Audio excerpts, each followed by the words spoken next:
Online at 560theanswer.com. Now, from the Signature Bank Studios. Insert Democrat socialist here. Runs the Democratic House for 30 plus years running. He's promising this and he's stealing that. Where can you get that kind of money? He's using your house like his own piggy bank. You ought to know by now. You can pay off your house here in Illinois, but you can never keep up with the taxes. Oh, how it's always been the plan to have a taxpayer pay, no doubt. Not a matter of if anymore, but when. You're moving out. I said, when you're moving out. Top of the morning, Dan Proft here. That music means it's time for our weekly conversation with Ted Dabrowski, formerly of Wire Points, now a Republican candidate for governor of Illinois. Picking up on the commentary you just heard from Jeannie Ives endorsing Ted, and I have as well. Former State Representative Tom Morrison has as well. It's interesting to see what's happening. You're seeing a consolidation of both the conservative grassroots as well as the conservative reform donor class, the heavier hitters in that donor class, still around and participating, coalescing behind Dabrowski in a way that they really haven't since Rauner ran in 2014. And of course, that was sort of a wing and a prayer. There was a lot of us who had concerns about Rauner because, he's seen as transactional, buddies with Rahm Emanuel, donated to Democrats, no social agenda, so he said. And it turned out to be a poor experiment in governance. But the difference this time is there's no questions about Ted. And this is why you're seeing that support coalesce, which is productive. And I will say something else, too, since Jeannie mentioned, she supported Darren Bailey 4 years ago, as did I, of course. But this is a different race. And Bailey had an opportunity, and he proved himself unequal to the task, particularly with respect to the suburbs. And here's the reality. You cannot win statewide race in Illinois as a Republican if you are not making your bones in suburban Cook and particularly the collars. Now, let me just give you a data point in terms of what happened 4 years ago. So in 2018, Rauner was at his political nadir, right? He lost by 15 points. He didn't even crack 40% of the vote in 2018. 39%, actually. And he also had Sam McCann taking GOP votes from him, a third-party candidate, you'll recall, running under, sort of a makeshift conservative party. 2018, 39% of the vote was Sam McCann also taking Republican votes from him. And Rauner still received more than 123,000 votes more than Bailey did in the suburbs. That's how bad Bailey was in the suburbs. He received 57,000 more votes in suburban Cook, 66,000 more votes in the collars. So that's just not acceptable because it's not functional. You can't win. You have to get back at least to the suburban numbers Rauner got in 2018, which is doable, and preferably the numbers that he got in suburban Cook and the collars in 2014, which was obviously much better outcome. That's political reality. Spin it any way you want. And with respect to Bailey and Del Mar, I find that particularly delicious that Aaron Del Mar, I guess he's titularly the Cook County Republican Party chairman, who's been impressed with what the Cook County Republican Party has been doing, if anything, under the stewardship. Aaron Del Mar is a low-character individual. In point of fact, he was shopping himself for anybody who would attach him to their ticket so that he can try to elevate himself politically. He's totally promiscuous, doesn't care. And it's just to prove it up, not me, Aaron Del Mar. Aaron Del Mar on Bailey a month ago on a Lake Forest podcast. This is what he said about Darren Bailey from 2022, still smarting that he didn't get the support. He and Gary Rabine didn't get the support that they believe they should have gotten in 2022 to be the nominee. Well, that's too bad, so sad. That's how it goes. But this is what he said about his now running mate, Aaron Del Mar, the LG, who's irrelevant, but it speaks to the character of both, frankly. Which then used that money to support Bailey, right? Bailey had just as much money as Richard Irving did, right? And he handpicked his own candidate for the general election. I know. He's right. Darren Bailey. Darren Bailey is. I've said this, and Darren. I've met Darren a number of times, as I'm sure you have. He's a nice guy, but he should stick to. Well, he couldn't even win in Southern Illinois. No. Lost down there for congressman. But he's a horrible politician. Rigged. Yeah, there's your running mate calling you horrible at what you do. But Aaron Del Mar is happy to hitch his wagon to Darren Bailey because it's the only wagon hitch that was offered. Quite a ticket. So don't let residual name ID that Darren Bailey enjoys from having run before carry the day. Not if you want to have a chance at Pritzker in the general election. I'll tell you that right now. For more on the topic, pleased to be joined by Ted Dabrowski. Ted, thanks for being with us. Good morning, Dan. How are you? Good. So let's talk about a couple of substantive matters in addition to the political one. But I guess first the political one, since I opened the door there. You had the endorsement of Tom Morrison, and Jeannie Ives yesterday. You heard Jeannie Ives' commentary about said endorsement. And just, give us your perspective on where you think things stand politically in the race with what you've been able to do so far. Well, yeah, I really appreciated the support of Jeannie and Tom and Bob Grogan. Yeah, I've worked with Jeannie and Tom for I don't know how many years now, back in 2011, 2012.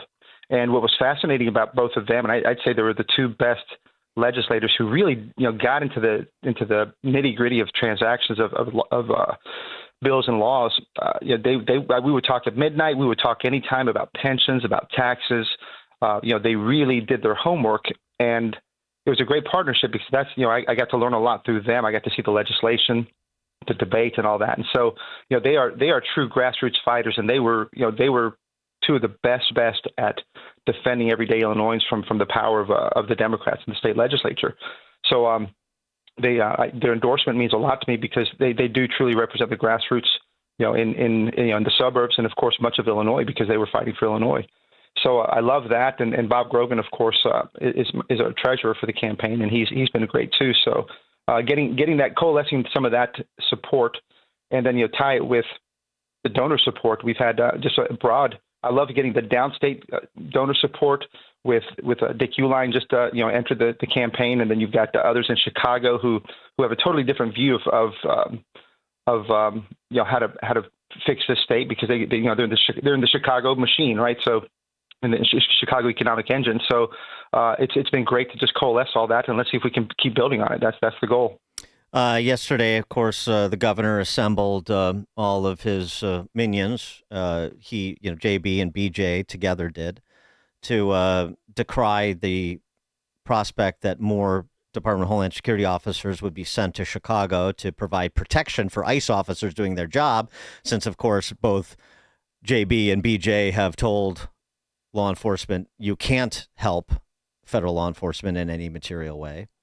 And this is what JB said about it. He's outraged at the prospect. When they get somebody who's a criminal and take them off the streets, fantastic. Just to stop people because they're black or brown and demand papers. And if they don't have papers, to detain them and in some cases disappear them.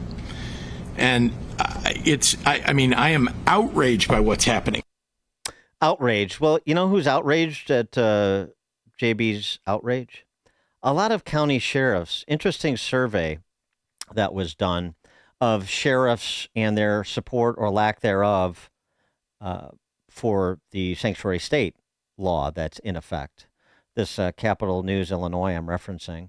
Of 28 sheriffs surveyed by Medill, Illinois News Bureau for Capital News Illinois, 25 said they would adhere to the Trust Act just because it's the law. But 17 of those sheriffs, 17 of 28, also expressed reservations, confusion, or disagreement with the state's sanctuary state law. Imagine that. This is my favorite. Adams County Sheriff, so this is Quincy area, Adams County Sheriff Anthony Grutens. What are you going to do? Are they going to have me lock myself up in my own jail if I choose not to go along with the sanctuary state policies and support federal law enforcement's efforts to improve public safety in Illinois? That was one sheriff's attitude. But we've seen this before. We've seen, most of the sheriffs and most of the state's attorneys come together and oppose, for example, his no cash bail law, and that didn't stop the Democrats. So just very interesting, though, to see the disconnect again between law enforcement and the political leadership of the state, and perhaps that provides an opportunity for a real distinction to present to the electorate. Well, absolutely. I've been traveling around the state, a ton these last few weeks, and it always comes up, especially if I meet a sheriff. But a lot of the people are really upset about the safety, this quote Safety Act. They'd love to see that repealed. I get asked that all the time, and it's not surprising to me that a lot of these sheriffs don't like this, sanctuary law, because it limits their ability to do what they're supposed to do, which is take criminals off the street. Well, and you were in Broadview last week with a couple of angel families, representatives of angel families, people who have had a loved one taken from them by a person in this country illegally. And I mean, so you saw firsthand what was going on outside that ICE facility in Broadview, and what the perspective is of people who've actually been, essentially victimized by this sanctuary state law. Yeah, Dan. Since we talked last week, as a citizen, as a candidate, I wanted to speak up against what Governor Pritzker is doing and failing to do to protect Illinoisans, and so I wanted to have a press conference right there at the ICE facility on Broadview.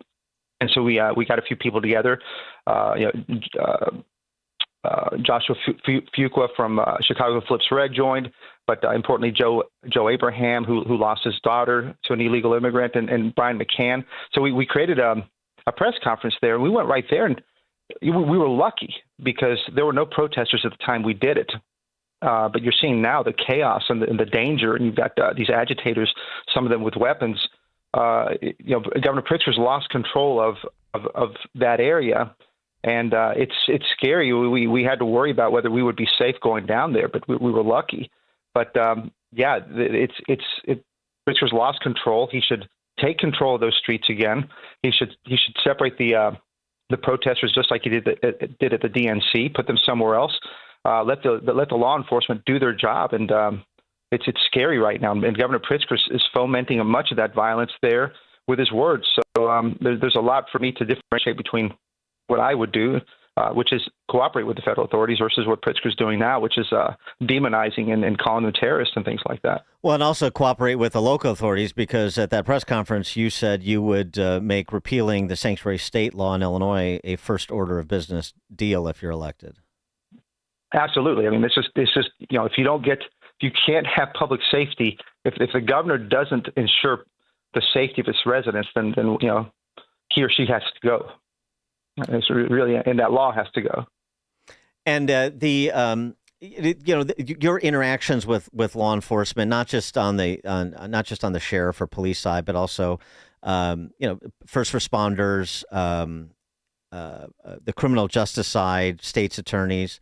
I mean, it really hasn't changed much in terms of where they were a few years ago with respect to both the sanctuary state law as well as the no cash bail. And I don't know what your perspective is, but where do you think essentially the worst fears that were voiced at the time that the so-called Safety Act, the no cash bail law, went into effect, combined with the sanctuary state designation, I mean, these 3 years have lived down to the worst expectations we had for them, haven't they? Well, I think so. I mean, everywhere I go, people want to see the Safety Act just repealed. And we should absolutely just get rid of it. There might be some good elements in it, and we should bring those back if we can. But, that should be repealed. The sanctuary state law should be repealed. The Trust Act, the Chicago's sanctuary city, all that should be repealed, and we should get back to public safety. And I think we've seen the mess over the last 5 years. During George Floyd, of course, during COVID, we continue to be the murder capital of the country. All that has to end, and this is why I think the whole Trump move is so interesting. I talked about this with you, I think, a while back, but he wants to get back to safe cities, not less crime, but safe cities, and that's a huge distinction, and I love that. I love that distinction because people should feel safe, not just in the Loop, but in the south sides and west sides. So it's a big ambitious goal, but we should shoot for it, not continue to protect criminals like Pritzker's doing. What about the rhetoric? I mean, this is obviously a important aspect of the discussion. And you had, again, at that press conference yesterday, the demonization of federal law enforcement officers, the suggestion by Pritzker, you just heard it, that ICE agents are disappearing black and brown people. I mean, he essentially is insinuating there's some sort of death squad, number one. Number two, you had the Chicago Teachers Union over the weekend honor the life of a convicted cop killer that even the Dem governor of New Jersey couldn't stomach, and he repudiated those who chose to honor Assata Shakur, who was convicted of killing a New Jersey state trooper some 50 years ago. But the Chicago Teachers Union, celebrating her life, a convicted cop killer. And I mean, it's just all of this incendiary rhetoric. You're seeing it with the protesters, some of whom have been arrested outside the ICE facility in Broadview. And what do you have to say to the Brandon Johnsons and the J.B. Pritzkers that are suggesting that law enforcement officers are the real enemy, not people who are preying on other people on the streets of Chicago and elsewhere?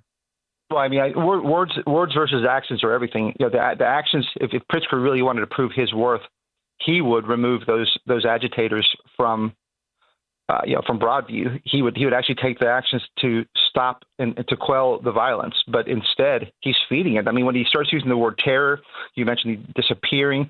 What's fascinating is how many people listen to Governor Pritzker still. And it's not just Governor Pritzker; it's the media that takes it and pushes it out.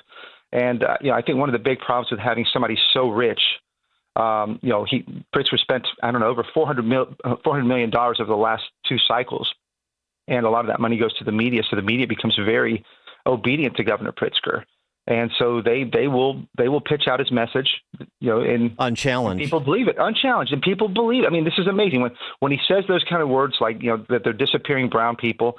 People listen to it and they believe it. And that's the problem. There's not a good debate on that, and certainly not a good coverage. So he gets away with it, and not just gets away with it, but he's fomenting people to behave that way.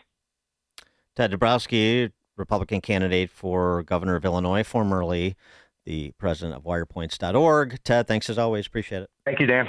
And Ted joined us on the Turnkey.Pro answer line. This is Chicago's Morning Answer. Your show keeps me alive during the week. There's nobody I'd rather listen to between 5 and 9 in the morning than you guys. On AM 560, The Answer. Gain insight into building strong